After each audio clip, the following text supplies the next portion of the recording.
सखानू का रहने वाला था। उसकी दुकान बाबा कॉलोनी निवासी ठेकेदार विनोद ठाकुर के घर के सामने सड़क के दूसरी ओर है।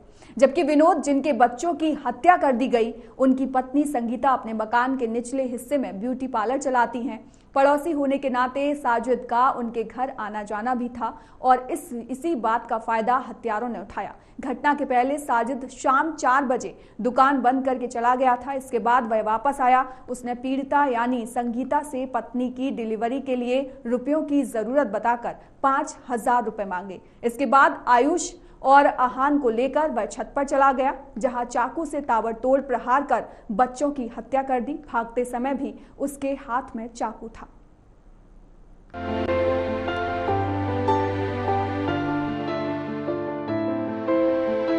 बदायूं में जिहादी साजिद और जावेद ने जिस तरह जिहादी घटना को अंजाम दिया, उसने सबको सोचने पर मजबूर कर दिया है। ना कोई रंजिश और ना ही कोई दुश्मनी, तो फिर भला कोई कैसे इतनी दरिंदगी का सबूत पेश कर सकता है? भले ही इस पूरे अभी पुलिस की जांच बाकी हो, लेकिन पीड़ित परिवार ने जो बताया वो गौर से सुनना चाहिए कि कैसे मदद के लिए हाथ बढ़ाना उनके परिवार के लिए ही घातक साबित हुआ। दुकान पे आया था, दुकान पे 3 किले चल लिए और मुझे पैसे दिए और फिर बोला भाभी 5,000 रुपये तुम उधार दे दो, कुछ आपकी मदद चाहिए। तो मैंने 5,000 निकाले, उसे दे दिए।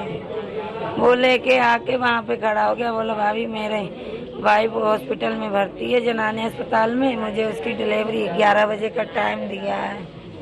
मैं अच्छा ठीक है, कोई बात नहीं। मैंने इनसे पापा से बात की बच्चों के, तो उन्होंने कहा कोई बात नहीं, दे देगा, सुबह दे ही देगा, दे दो, अच्छे हैं, कोई दिक्कत ना।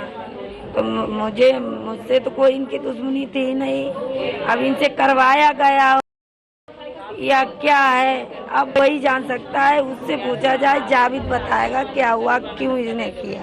जावेद बाहर खड़ा हुआ था? हाँ, तो वो आयुष को लेके ऊपर गया पार्लर में, वहाँ से उसे बहलाते हुए ले गया ऊपर ले जाके उसने कमरा ऊपर गेट बंद कर लिया। तो पहले आयुष को मारा? पहले आयुष को मारा, उसके बाद मेरे छोटे को मारा। और तीसरे जो बेटा था वो कैसे? उस पे हमला किया, वो बच गया। उसने उसका चाकू फेंक दिया, गिर गया तो उसने दूर फेंक दिया। चाकू फेंकते ही वो धड़बड़ा गिरते हुए आया नीचे। तो सुना आपने, भलाई का क्या सिला मिला। सपने में भी नहीं सोचा होगा कि जिसके लिए वो मदद का हाथ बढ़ा रहे हैं, वो अगले ही पल उनसे उनके चिराग छीन लेगा। मामला कुछ नहीं था, खाली वो लड़के आए थे पैसे मांगने, 5,000 रुपए मांगे थे। ये जाकर कि भाभी 5,000 रुपए दे दो, हम कल आपको वापस कर देंगे। तो हमको फोन किया हमारी मैडम ने, तो हमने की कोई बात नहीं, दे दो, दे देगा। मान लो कोई कितनी भाई करीब का है, रोज भाई आना जाना उसका है, तो बोले हम सुबह दे देंगे। तो उसको पैसे भी दे दिए। पैसे देने के बाद जो है वो बड़ा वाला लड़का जो हमारा था आयुष, उसके साथ बोला कि चलो भैया ऊपर चलते हैं घूमने। तो चला गया वाला। तो छोटे वाले से उसने कहा कि पानी ले आना हन्नी हमारे लिए। तो हन्नी पानी लेने गया था और उसने क्या कहा, बड़े वाले को वहीं ख़त्म कर दिया। तो छोटे वाले को उसने वहीं पकड़ लिया। जब बीच वाला गया वहाँ देखे वो उसको काट रहा है उससे चाकू से, तो काट रहा, तो उसने देखा कि भैया भी काट रहा। तो मम्मी को बोला कि आगे मम्मी वहाँ ऊपर मत जाना, तो भैया उसको काट रहा है। तब वो मम्मी भाग के गई, तो भब्बर मचाया, तब जो उसको गिरफ्तार किया, पकड़ा गया। सवाल पैसों का था, तो फिर बात यहाँ तक कैसे पहुँच गई कि मदद मांगने वाला अगले ही पल हत्यारा बन बैठा। अरे हमारी बहू से जब बोला कि हमारे बहू के बाल बच्चा होने को है, अस्पताल में भर्ती है, 2-3 घंटे की बात है, मन नहीं लग रहा। क्या नाम था उसका? जावेद ना आई है, हमारे पड़ोसी ना है, बाल कटवाता था। तो बोली ठीक है बेटा, हम कोई बड़ी परेशानी में रहे, कोई बात नहीं, बच्चा बड़ी मुश्किल से मिलते, बेटा लाओ तुम हमारे ऊपर बैठिए, आराम कर लो 2 घंटा को, हम लाओ चाय बना के तुम।